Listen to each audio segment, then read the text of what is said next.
সমূহ গেলেকীবাসী ৰাইজ আৰু সমূহ অসমবাসীলৈ শেহতীয়াকৈ হ'লেও ৰঙালী বিহুৰ আন্তৰিক হিয়াভৰা শুভেচ্ছা জ্ঞাপন কৰিছোঁ আৰু অসমীয়া নৱবৰ্ষৰ ওলগ জনাইছোঁ। আমি বৃহত্তৰ গেলেকীবাসী ৰাইজ আৰু গেলেকী কেন্দ্ৰীয় ৰঙালী বিহুৰ সন্মিলনৰ উদযাপন সমিতি হৈ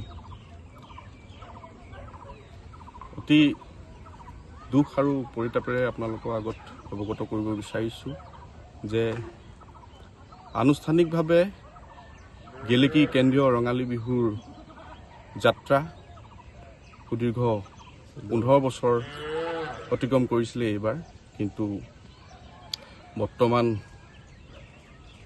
যি প্ৰকৃতি আৰু প্ৰতিকূল বতৰে আমাক যি ব্যাঘাত জন্মাইছে সেয়া সকলোৱে অৱগত। আপোনালোকে সকলোৱে দেখিছে আমাৰ বিহুখনি দুইখন খেলপথাৰত আমি অনুষ্ঠিত কৰোঁ সময় সাপেক্ষে। গেলেকী উচ্চ মাধ্যমিক বিদ্যালয়ৰ খেলপথাৰ প্ৰাংগণত আমি গেলেকী কেন্দ্ৰীয় ৰঙালী বিহু সন্মিলনখনি প্ৰতি বছৰে আমি উদযাপন কৰি আহিছোঁ। আৰু যদি আমাৰ সমস্যা বা বাধাৰ আমি সন্মুখীন হওঁ তেতিয়া আমি গেলেকী পূজা মণ্ডপ খেলপথাৰলৈ আমি বিহুখনি নিয়াৰ চেষ্টা কৰোঁ। আমি পাতিছোঁ তেনেকৈ দুই এবাৰ, চেষ্টা কৰিছিলোঁ আমি এইবাৰো তালৈ বিহুখনি নিয়াৰ, কিন্তু গেলেকী উচ্চ মাধ্যমিক খেলপথাৰৰ যি ক্ৰীড়া প্ৰাংগণত তাত আমাৰ বিধায়ক পুঁজিৰে আমাৰ যি খেলপথাৰখন পুনৰ নিৰ্মাণৰ কাৰ্য চলি আছিলে, সেই কাৰ্য চলি থকাৰ ক্ষণত আপোনালোকে দেখিছে ইয়াত চইল ফিলিঙৰ কাম চলি আছে আৰু চইল ফিলিঙৰ কাম শেষ নোহোৱাত আৰু যি প্ৰকৃতিৰ মুছলধাৰ যি বৰষুণৰ প্ৰভাৱ, সেই প্ৰভাৱে কৰ্মভাগী সম্পন্ন কৰাত অকণমান অসুবিধা হৈছে আৰু মানে পৰিস্থিতি যিটোৱে কোনো সম্ভৱেই নহয় মানে এইবাৰ এই খেলপথাৰত আমি বিহুখন পাতিবলৈ বুলি সদৌ বৃহত্তৰ গেলেকীবাসী ৰাইজ আৰু অসমবাসী ৰাইজৰ আগত এইবাৰ আমি গেলেকী কেন্দ্ৰীয় ৰঙালী বিহুৰ সন্মিলনখনি উদযাপন কৰিবলৈ আমি প্ৰায় অসমৰ্থ বুলি স্বীকাৰ কৰিছোঁ।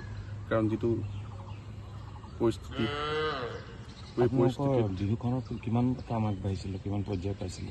বিহুখনৰ কাম তেনেকৈ আমি আনুষ্ঠানিকভাৱে আমি এটা তাৰিখে লৈছিলোঁ। তাৰ বাবদ আমাৰ কোনো গোহাৰি আমি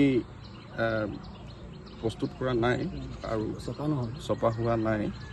আৰু ঠিক তেনেকৈ আমি অসমৰ প্ৰখ্যাত গায়িকা গীতাঞ্জলি দাস বাইদেউক আমি বিহুখনলৈ এবাৰ আমন্ত্ৰণ জনাইছিলোঁ। গতিকেলৈ যি পৰিস্থিতি বৰ্তমান হৈছে, আমি তেওঁৰ ওপৰত কৰজোৰে ক্ষমা প্ৰাৰ্থী যে এইবাৰ গেলেকী কেন্দ্ৰীয় ৰঙালী বিহু অনুষ্ঠানভাগি আমি বাতিল কৰিবলৈ বাধ্য। আৰু মানে ক'বলৈ একো ভাষা নাই মানে, আৰু বেছি কৈ দিলে হয়তো মোৰ চকু পানীহে বাগৰি যাব। কাৰণ এই বিহুখনক লৈ মেলি যি আৱেগ, গেলেকীবাসীৰ যি আৱেগ, সেয়া আমি সদায় মানে হিৰগত কৰিয়ে চলোঁ। আমাৰ এনেকুৱা কোনো সিদ্ধান্তই নাই যে ব্যক্তিগতভাৱে আমি কিবা এটা সিদ্ধান্ত ল'ম। সকলো গণ্যমান্য ব্যক্তিৰ আলোচনা পৰ্যায়েৰে আমি কিবা এটা দিশত আমি উপনীত হওঁ। গতিকেলৈ সকলোৰে পৰামৰ্শ আৰু সকলোৰে